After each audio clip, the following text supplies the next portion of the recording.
बहुत कठिन वस्तु है।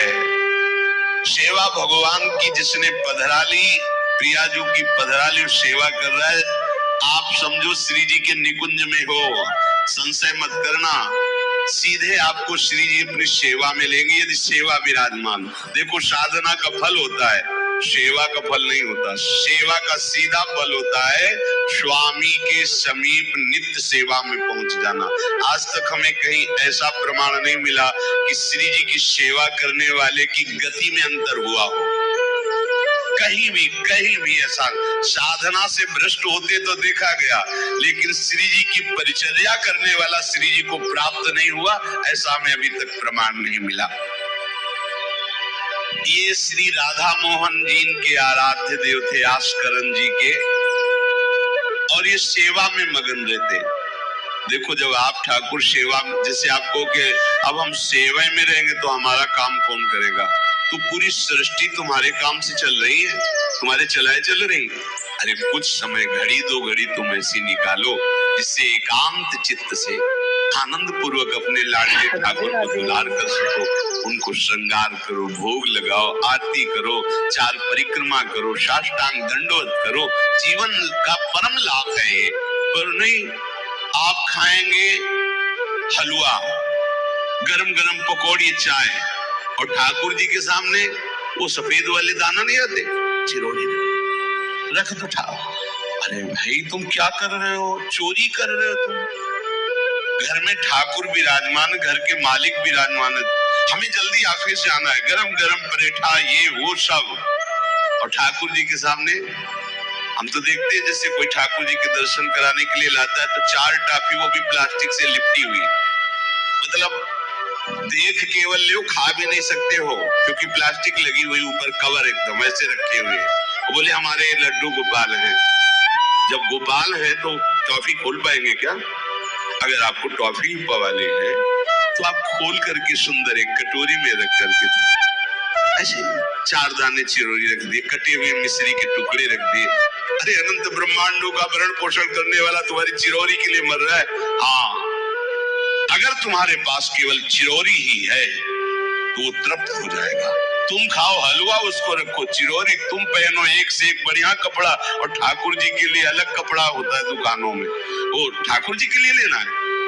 सत्यनारायण की पूजा की सामग्री गांव में जो परचून की दुकानें होती है कस्बों में, उनमें अलग होती है। बोले सुपारी देना, तो बोले पूजा के लिए, बोले हाँ, वो सड़ी सुपारी का अलग बैग होता है, वो पूजा के लिए जाएगा।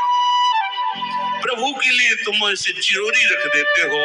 ओ नारियल भी जिसमें पानी लो, देखो ना कथा, सत्यनारायण की कथा करनी, हमें नारियल दे दो। वो सूखा नारियल जो किसी काम में ले जाए वो सत्यनारायण के पास जाएगा। वो कपड़ा टून का ना पहन सकते, ना ओढ़ सकते, ना बिछा सकते, ना पोछा लगा सकते, वो ठाकुर जी के लिए बलिहारी है श्रद्धा। तो भी ठाकुर जी भी ऐसी व्यवस्था करते हैं, न पहनने लायक न ओढ़ने लायक, ऐसा तुम्हें नया जीवन देंगे, जरूरत ही नहीं पड़ेगी कपड़े की, घूमो ऐसे ही। हाँ, जरूरत ही नहीं पड़ेगी, अलनी होलिया नहीं, कोई जरूरत नहीं है, घूमो। इसलिए सावधान। भगवत सेवा का तात्पर्य है उत्तम भोग लगाए मोर मरकट को से। स्वामी जी महाराज परम विरक्त वैराग्य की चरम सीमा स्वामी श्री हरदास जी, लेकिन उत्तम भोग लगाए। उत्तम, तुम्हारे पास जो कुछ है उसमें सबसे बढ़िया भोग बनाओ।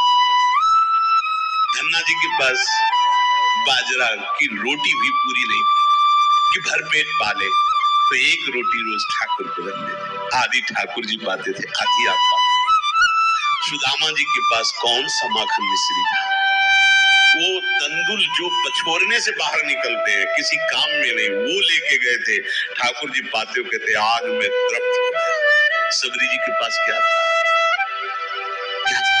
जंगली बेल, कहीं कड़ुआ कसेला ना हो, इसलिए चख के मेरे रघुनाथ जी को कहीं कसेला ना लगे। प्रभु वाह वाह करके पाए। विदुरानी जी ने कौन सा 56 भोग पवाया? केले के छिलके। देखो हमारे ठाकुर को कुछ नहीं चाहिए, भाव से समझिए। ये बिहारी जी को 4 घंटे बैठने के लिए 10-10 लाख रुपए का फूल बंगला नहीं, काम थोड़ी चलाया जाता है। अरे हमारे लाडले सरकार है, अगर 4 घंटे बैठ गए 10 लाख खर्चा हो गया तो क्या?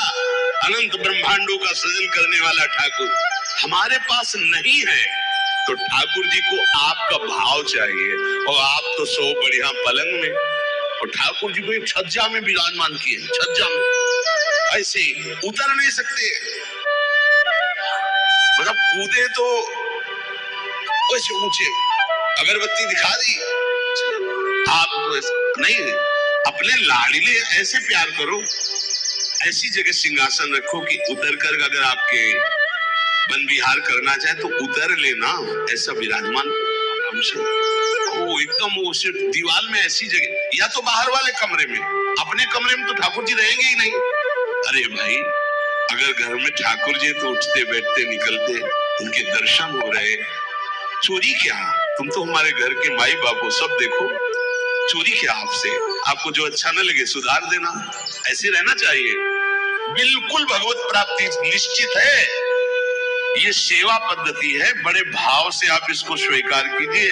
हमारे लाडले बड़े कृपालु हैं। अरे जहर पिला रही है छाती में लगा के तो परम पद दे रहे हो, तुम दूध पिलाओगे तो तुम्हें परम पद नहीं मिलेगा।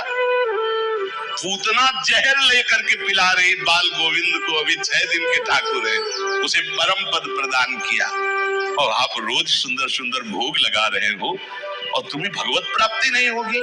ठाकुर जी की आरती उतार रहे हो, बलिहारी जा रहे हो, उनके सामने कीर्तन कर रहे हो, नृत्य कर, विश्वास तो करो ना, तुम्हें भगवत प्राप्ति हो जाएगी। आस्करन जी ने एक चौकीदार पूजा गृह के बाहर बैठा दिया और कहा कोई भी भीतर आने न पावे, क्योंकि एक बार भी सेवा में विक्षेप मुझे बर्दाश्त नहीं। तो ठीक 10 घड़ी का इन्होंने भी नियम, जो नियम लो उसका निर्वाह करो। 4 घंटे। दिल्ली का बादशाह किसी कारण से उधर आया हुआ था, उसने कहा मुझे आस्करन जी से तुरंत मिलाया जाए। पहले तो राजा लोग होते थे और बादशाह, अब जैसे मुख्यमंत्री और प्रधानमंत्री, राष्ट्रपति। तो जो मुख्यमंत्री है ये राजा है प्रदेश के, और वो संपूर्ण राज्यों का बादशाह, उसे कहा जाता था। आस्करन जी को शीघ्र हमारे सामने उपस्थित किया जाए। प्रार्थना की कि महाराज असंभव, इस समय आस्करन जी महाराज अपने ठाकुर जी की सेवा में है और उनका आदेश है 4 घंटे कोई हमसे बात न करे। आस्करन जी को सूचना देने के लिए बार बार सेवकों को आदेश किया, पर कोई भी सेवक बादशाह की आज्ञा पर नहीं उतरा। हम अपने राजा से ऐसा नहीं प्रार्थना कर सकते। 4 घंटे। बादशाह को बहुत कष्ट हुआ कि हमारी आज्ञा का उल्लंघन। तुरंत आदेश किया सेनापति को बुलाओ, देखते हैं कि हमारी आज्ञा का उल्लंघन का परिणाम क्या होता है। सेनापति तुरंत उपस्थित हुआ। इस नगर के सबको दंड दिया जाए और बंदी बनाकर आस्करन को हमारे सामने लाया जाए। बादशाह है, अब अहम तो विराजमान है ही है, कोई परमहंस थोड़ी है कि अहंकार लीन हो गया है। बताया गया कि ठाकुर सेवा में, भगवत आराधना में 4 घंटे उनके पास कोई सूचना नहीं पहुंचाएगा। बादशाह की आज्ञा का उल्लंघन करने के कारण सब सैनिक जितने थे दब रहे थे। महाराज की तो आज्ञा है कि सूचना न दो, पर यहाँ तो सब गड़बड़ हो रहा। बादशाह ही नाराज हो गया। बड़ी घबराहट पूरे नगर में फैल गई और पूरे सैनिकों में फैल गई। ये नरवरगढ़ ग्वालियर से दक्षिण में है। आस्करन जी ना शिकार खेलते थे, ना किसी को दंड देते थे, बस केवल भगवत सेवा, नाम जप, नाम कीर्तन, पूरे नगर को सब सुविधा, सबके घर में ठाकुर सेवा, सबके यहाँ नाम कीर्तन सुनाई देना चाहिए। जिसको जो जरूरत हो राज दरबार से ले जाए। किसी को लग सकता है अगर ऐसे बढ़ता रहेगा तो राज खजाना खत्म हो जाएगा। नहीं, अज्ञान से तुम सोचते हो। एक बार पूज्य पादुड़िया बाबा के यहाँ 500 लोगों का भोजन बना। अब वहां उत्सव में 5000 से भी अधिक लोग आ गए, तो जो सेवक जन थे, भंडारी थे, भाग के आए, बाबा अब तो बहुत ही हानि हो जाएगी, क्योंकि सब लोग आ गए, 5000 के लगभग लोग हैं और 500 का ही भोजन बना है। बाबा जी ने कहा घबराने की जरूरत नहीं, गए अपना ऊपर का चला ऐसे डाल दिया जो रसोई बनी हुई थी, बोले इसे खोलना नहीं, बस बांटते जाओ। शाप पा चुके और जितना बना था ना, भगवत प्रताप। हरिराम व्यास जी की बेटी का ब्याह, रात्रि में बारातियों के स्वागत के लिए एक से एक सुंदर पकवान बने हुए थे, क्योंकि जिनके चेला मधुकर शाह राजा थे उनके पास कमी क्या, सब सुविधा है। हरिराम व्यास जी ने सोचा ये संसारी आदमी इतने सुंदर सुंदर पकवान पाएंगे, ये तो ठीक नहीं है। वृंदावन के संत जन लेंगे तो अपने ठाकुर का भोग लगाएंगे, पाएंगे, कीर्तन करेंगे। कोतवाल को बुलाया वृंदावन के और कहा सब वैष्णवजनों को कह दो कि तुरंत आ जाओ, रमनिया ले जाओ। देखो कैसी भावना है, बेटी का ब्याह है, बोले संसारी आदमी बाराती क्यों पाएंगे। तो आप हो तो कह दे, अरे इज्जत चली जाएगी, बाबा जी को खवाने से क्या इज्जत है, बारातियों को खवाएंगे तो इज्जत बनेगी। ये किसकी, देहाभिमानियों की। और अपनी इज्जत क्या है, श्यामा श्याम, मगर रसिकों को खवाएंगे तो हमारी इज्जत बन जाएगी, श्यामा श्याम प्रसन्न हो जाएंगे। तो श्यामा श्याम प्रसन्न हो जाएंगे, बाराती भूखे रहेंगे, ऐसा कैसे हो सकता है, ऐसा हो ही नहीं सकता है। हरिराम व्यास जी के, अब उनके लिए तो कोई रोक नहीं, उन्हीं की बेटी का तो ब्याह है, जो भंडारे में सब जमा थे, लड्डू गुलाब जामुन ये वो भर भर के अमनिया, ले जाओ ले जाओ। अब ब्रजवासी संत जन सबको बांट दिया, पर जितना भंडारा था उतना नहीं भंडारा। कर तुम अन्यथा कर तुम सर्व समर्था सा ईश्वरा, तुम प्रभु के लिए समर्पित हो तो तुम्हारे यहाँ हानि कैसे हो सकती है कि हम भाई ठाकुर सेवा में समय देंगे तो हमारा काम बिगड़ जाएगा, ठाकुर जी के भोग राग की बात करेंगे तो पैसों की कमी हो जाएगी।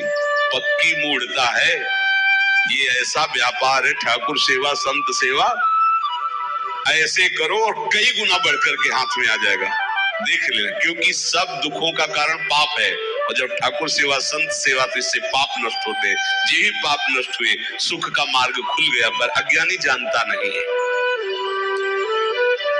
अब बादशाह के आदेश से हड़कंप मच गया, कही गए पठाई कहो कीजिए लड़ाई, सुनी रुचि उपजाई चली पृथ्वी पति आयो है।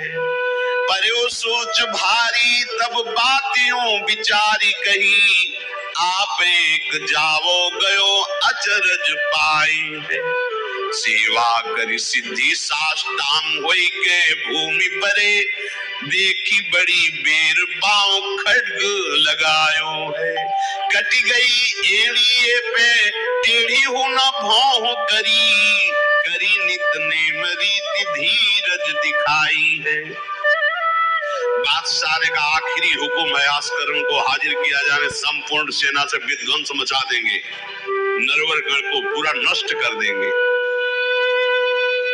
जो प्रधान सेना नायक था वो हाथ जोड़ करके बादशाह से बोला कि आप समझो, हम आपके सेवक हैं, आपसे लड़ कैसे सकते हैं, आप बादशाह, पर मेरी प्रार्थना है आप अकेले जाकर के देख लीजिए, आस्करण जी सेवा में अकेले जाकर बात कर, हम सूचना नहीं दे सकते पर आपको रोक नहीं सकते, आप जाकर के बात कर लीजिए। बादशाह को लगा कि बात तो सही है कि हमारे ही अनुकूल है, ये कोई वैरी तो है नहीं, चलो कोई अंगरक्षक नहीं। और स्वयं अंदर जाकर के देखा तो सारी सेवा हो चुकी थी, ठाकुर जी की साष्टांग दंडवत कर रहे थे। सत्संग में भी कहा है कि आप लोगों का जैसे शरीर स्वस्थ है तो साष्टांग दंडवत का नियम लेना चाहिए, अपनी ठाकुर सेवा करके 5, 7, 11, 21, 51, 108 अपने ठाकुर 4 परिक्रमा की, कहीं से भी 108 दंडवत। एकोपि कृष्णा कृता प्रणामो दशाश्वमेधा व्रतेन तुल्यः, दशाश्वमेधी पुनरेपि जन्म प्रणामी न पुनर्भवाय। ये भीष्म जी बोल रहे हैं, एक बार हमारे श्री कृष्ण को कोई साष्टांग दंडवत कर दे, 10 अश्वमेध यज्ञ का फल और व्रत स्नान का उसे प्राप्त होता है। पर 10 ये अश्वमेध यज्ञ करने वाला पुनर्जन्म को प्राप्त होता है, पर एक बार श्री कृष्ण को साष्टांग प्रणाम करने वाला पुनर्जन्म को प्राप्त। दशाश्वमेधी पुनरेपि जन्म कृष्ण प्रणामी न पुनर्भवाए। अपने पास तो भगवत प्राप्ति के लिए बहुत से अस्त्र हैं, केवल नियम पूर्वक प्रयोग करो, माया का प्रवाह बंद हो जाएगा। ठाकुर सेवा के बाद करना चाहिए साष्टांग दंडवत। हमने महापुरुषों को देखा है, गुरुजनों को देखा है। अब शरीर उस लायक नहीं तो भाव से कर लीजिए। अगर शरीर स्वस्थ है और आप करने लायक है तो जरूर, जैसे माताएं बहन